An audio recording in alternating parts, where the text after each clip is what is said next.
নাগরিক জীবনে স্বাচ্ছন্দ্য আনতে যে মেট্রো রেল তার নিচে এখন মাথার গোঁজার ঠাঁই হয়েছে ছিন্নমূল মানুষের।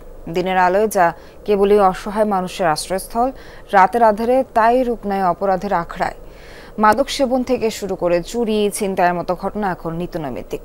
একদিকে শহরের সৌন্দর্যহানি, অন্যদিকে অপরাধে সূতিকাগার হয়ে উঠেছে এসব অস্থায়ী বস্তি। প্রশ্ন উঠছে নগর কর্তৃপক্ষের ভূমিকা ও টেকসই সমাধানের সদিচ্ছা নিয়ে। আরও জানাচ্ছেন রেদওয়ান আহমেদ।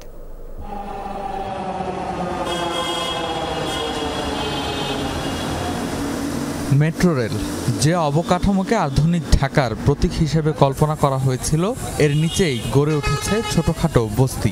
পিলারের নিচে সড়ক বিভাজনের ফাঁকা জায়গায় চাদর, পলিথিন, পুরনো কাপড় দিয়ে বানানো হয়েছে মাথা গোঁজার এসব ঠাঁই।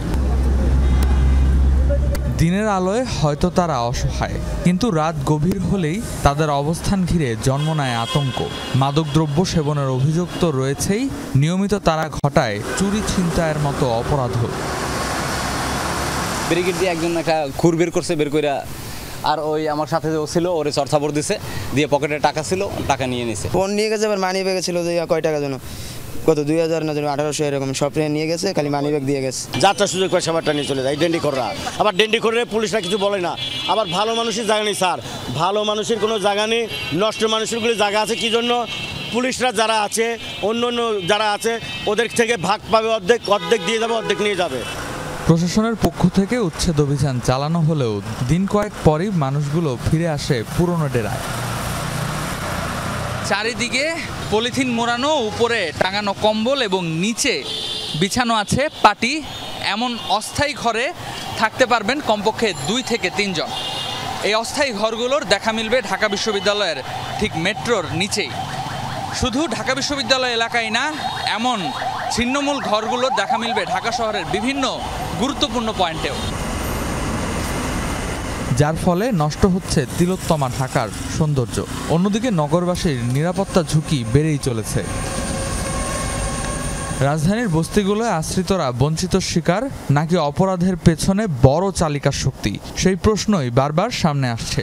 বিশেষজ্ঞদের অভিযোগ, টেকসই পুনর্বাসন না করাই প্রশাসনের মূল ব্যর্থতা। কাগজে কিছু উদ্যোগ হয়তো হয়, কিন্তু মূল দায়িত্ব কেউ নিতে চায় না। এই ছিন্নমূল মানুষদেরকে সামনে রেখে মাদক বিক্রি করা, মাদক সেবনের জায়গা ঠিক করা, তো এই কাজগুলো তো কেউ না কেউ তাদেরকে দিয়ে পরিচালিত করছে। অপরাধ বিশেষজ্ঞদের মতে, বিদেশি দাতা সংস্থাগুলোর অর্থ লোক দেখানোর কাজে ব্যবহার করেন অনেকে, তবে অপরাধ অপকর্মের জন্য বস্তিবাসীকে পরিচালনা করে স্বার্থান্বেষী মহল।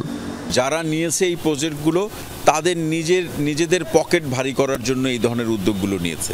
এই মানুষগুলোর, এই অসহায় মানুষগুলোর জীবনযাত্রাকে প্রজেক্ট আকারে উপস্থাপন করে রাষ্ট্র কিংবা বেসরকারি প্রতিষ্ঠানগুলো দেশ এবং দেশের বাইরে থেকে প্রচুর অর্থ তারা বরাদ্দ নেয়, কিন্তু এই ছিন্নমূল বা গৃহহীন মানুষের তাতে কোনো ধরনের পরিবর্তন হয় না। প্রদীপের নিচে অন্ধকারের মতন অবস্থা মেট্রো রেলের নিচে এসব অপরাধপ্রবণ এলাকার। তখন জনমনে একটাই প্রশ্ন, নগর পরিচালনার ব্যর্থতার দায়ভার নেবে কে? রেদওয়ান আহমেদ, যমুনা নিউজ, ঢাকা।